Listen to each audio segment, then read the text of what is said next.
Media మిత్రులందరికీ నమస్కారం. ప్రజలు ప్రజాస్వామ్యం గెలిచి ప్రజాపాలన ఏర్పడి కరెక్ట్గా ఒక సంవత్సరం పూర్తి చేసుకుంటున్నాం. సుపరిపాలన తొలి అడుగు పడింది. విధ్వంస పాలన నుంచి ఏకంగా వికాసం వైపు మన ప్రభుత్వం ప్రయాణం ప్రారంభించింది. కేంద్రంలో ప్రధానమంత్రి గారు, రాష్ట్రంలో గౌరవ ముఖ్యమంత్రి చంద్రబాబు నాయుడు గారి నాయకత్వంలో ఆంధ్ర రాష్ట్రంలో డబుల్ ఇంజిన్ సర్కార్ అనేది ఈరోజు నడుస్తుంది.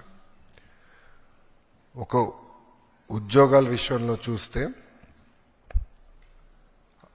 మెగా డిఎస్సి ఏర్పాటు చేసి ఏకంగా 16,347 పోస్టులు ఈరోజు ప్రజాప్రభుత్వం భర్తీ చేస్తుంది.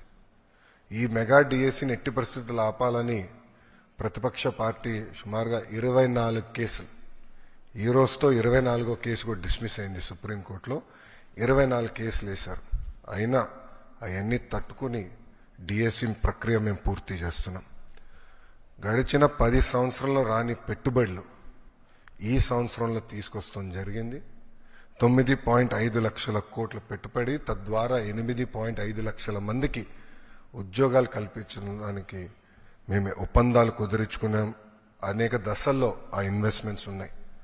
డొమెస్టిక్ ఇన్వెస్ట్మెంట్స్లో చూస్తే ఈరోజు భారతదేశంలోనే ఆంధ్ర రాష్ట్రం నంబర్ 1 ఉంది.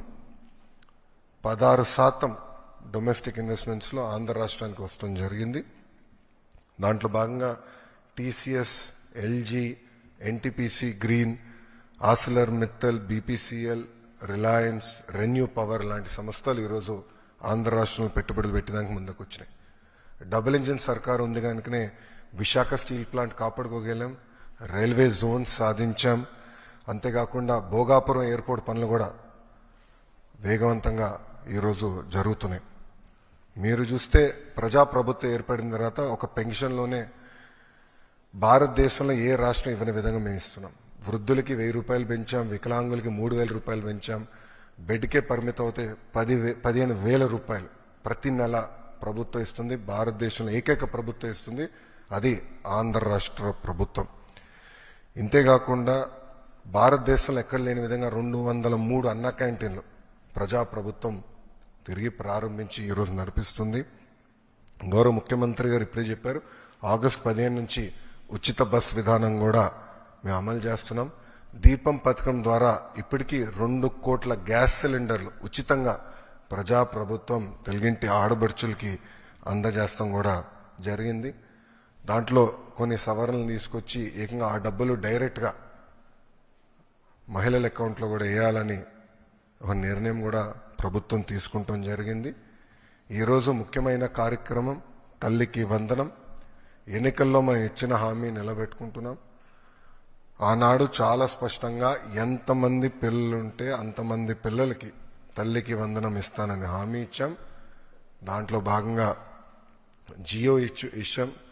ఈ రోజు నుంచి డబ్బులు తల్లుల అకౌంట్లో కూడా పడతాయి.